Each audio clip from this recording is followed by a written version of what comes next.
যে বয়সটায় বিদ্যালয়ে যাওয়া, পড়াশোনা করা আর বন্ধুদের সাথে খেলাধুলা করে সময় কাটানোর কথা, ঠিক সে বয়সেই জীর্ণশীর্ণ দেহ নিয়ে কাঠফাটা রোদের মধ্যে পায়ে হেঁটে হাওয়াই মিঠাই বিক্রি করছে 8 বছরের শিশু সিয়াম। কমলাপুরের আশেপাশে হাওয়াই মিঠাই বিক্রি করে তার দিন পার হয়। কখনো বিক্রি হয়, কখনো আবার ফিরতে হয় খালি হাতে। পরিবারের দায়িত্ব এই বয়সী কাঁধে নিয়ে জীবনের এই সংগ্রাম যেন প্রতিনিয়ত চালিয়ে যাচ্ছে সিয়াম। চলুন সিয়ামের এই সংগ্রামী জীবনের বাকি কথাগুলো তার কাছ থেকেই শোনা যাক। তোমার নাম? সিয়াম। পড়াশোনা করো?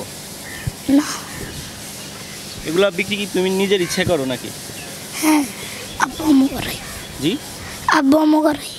তোমার আব্বু আম্মু করে। তোমার আব্বু আম্মু তোমাকে স্কুলে ভর্তি করায়নি? না। পড়াশোনা করতে ইচ্ছা হয়? ইচ্ছা হয়। বাবা মাকে কখনো বলো না যে আম্মু আমি পড়াশোনা করব? বলছি, আব্বু করায় না। তোমার আব্বু কি করে? গাড়ি চালা। রিক্সা চালায়? আচ্ছা, প্রতিদিন কেমন কয়টায় কখন আসো এগুলা বিক্রি করতে, আর কখন শেষ হয় সবগুলা বিক্রি? রাতের 10টা। আসো কখন? সকাল 10টা। 10টায়। এই সারাদিন রোদের ভিতরে এগুলো বিক্রি করো? এগুলো বিক্রি করে যে তুমি উপার্জন করো, এই টাকাটা কি করো? আব্বু আম্মুকে দিই। আব্বু আম্মুকে দিয়ে দাও। তোমার আব্বু আম্মুকে কখনো কি মানে বলতে ইচ্ছা হয় না যে আব্বু আম্মু আমি পড়াশোনা করব, আমি বড় কিছু হতে চাই, এমন কখনো বলতে ইচ্ছা হয়েছে তোমার? হয়েছে, করায় না আব্বু। সুপ্রিয় দর্শক, বিষয়টা খুবই করুণ।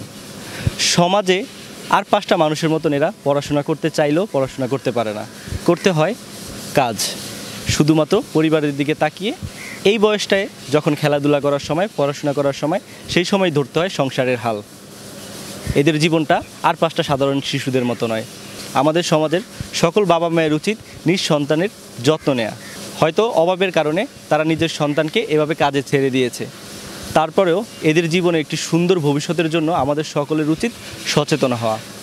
Amjad Hossain Farabi, Asian Television, Dhaka.